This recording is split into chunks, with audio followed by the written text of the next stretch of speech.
पाकिस्तानकडनं भारताला पोकळ धमक्या सुरूच आहेत। आता पंतप्रधान शहबाज शरीफ यांच्या विशेष सल्लागारानं अणुबॉम्ब टाकण्याची भाषा केली। राणा सनाउल्लाह खान असे अधिकाराचं नाव असून भारतावर अणुबॉम्ब टाकला तर सारं काही नष्ट होईल, जगाला त्याचे परिणाम भोगावे लागतील असं म्हटलेलं आहे। हल्ल्यात सहभागी असलेल्या दहशतवाद्यांना सैन्य प्रशिक्षण देऊनच पाकिस्तानमध्ये पाठवण्यात आल्याची माहिती सूत्रांनी दिली। पाकिस्तानी लष्कराच्या काही माजी कमांडर्सने दहशतवाद्यांना विशेष प्रशिक्षण दिलं होतं। भारताचं अधिकाधिक नुकसान करण्याचा त्यांचा हेतू होता, तर जेलमधील लष्कर-ए-तोयबाच्या दहशतवाद्यांनी ही माहिती दिलेली आहे। जम्मू काश्मीरमधील पहलगाम इथं पर्यटकांवर झालेल्या भीषण हल्ल्याचं नवीन सीसीटीव्ही फुटेज समोर आलेलं आहे। 22 एप्रिलला झालेल्या हल्ल्यानंतर दहशतवादी जवळच्या जंगलामध्ये पळून गेले होते, मात्र हल्ल्यातून बचावलेले पर्यटक आणि स्थानिक नागरिक सुरक्षेसाठी मार्केटच्या दिशेने धावले आहेत।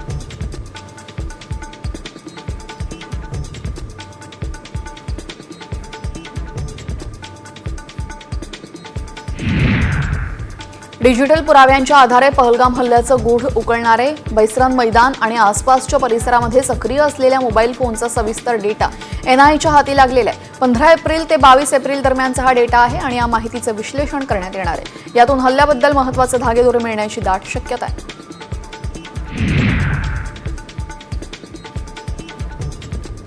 भारत आणि पाकिस्तानमध्ये युद्ध झालं तर पाकिस्तानकडे फक्त 4 दिवस पुरेल इतकाच दारुगोळा शिल्लक आहे। याचं मुख्य कारण म्हणजे पाकिस्तानकडनं युक्रेनला मोठ्या प्रमाणात शस्त्र पुरवण्यात आलेली आहेत। पाकिस्तानचा आधुनिक तोफखान्यामध्ये पुरेसा दारुगोळा शिल्लक नाही। आपत्कालीन फायद्यासाठी पाकिस्ताननं स्वतःसाठीच एक धोरणात्मक समस्या आता निर्माण केली आहे।